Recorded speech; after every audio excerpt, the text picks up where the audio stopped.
चलिए, जो class of chemical combination,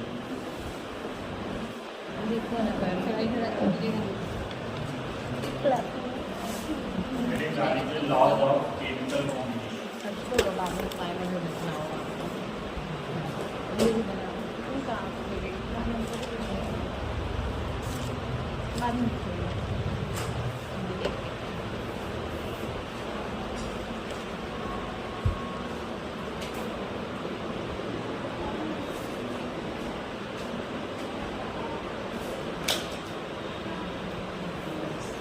first आया आपका लॉ ऑफ कंजर्वेशन ऑफ मास,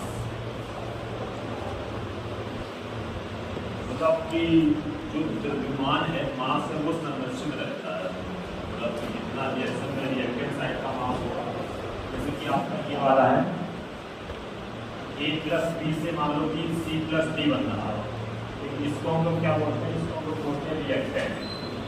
ये है रिएक्टेंट, तो रिएक्शन में भाग लेता है, पार्टिसिपेट करता है। ये क्या है, रिएक्शन में बनता है वो प्रोडक्ट होता है, ठीक है। जो फर्स्ट लॉ है वो ये बोलता है कि आपका जो इनका टोटल मास होगा, जितना ये मान लो 10 ग्राम है, ये 20 ग्राम है, ये तो 30 ग्राम हो गया, तो ये कुछ ऐसे बनेगा कि इनका जो मास जोड़ के आएगा वो भी कितना आएगा, 30 ही आएगा।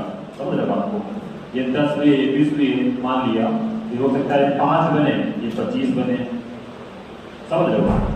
तो कहने का मतलब लॉ ऑफ कंजर्वेशन ऑफ मास का मतलब ये है कि जितना मास आपका रिएक्टेंट का होगा उतना ही आपका मास कितना होगा, किसका होगा, प्रोडक्ट का होगा।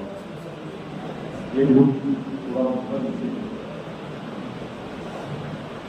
तो नाम क्या है, पहला है लॉ ऑफ कंजर्वेशन ऑफ मास,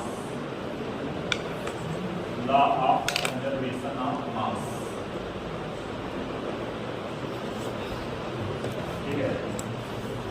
तो क्या कहता है कि आपका जो मास है किसी भी केमिकल रिएक्शन में वो कंजर्व रहता है। कंजर्व का मतलब जितना स्टार्टिंग में रहेगा उतना ही आपका बाद में रहेगा, ठीक है।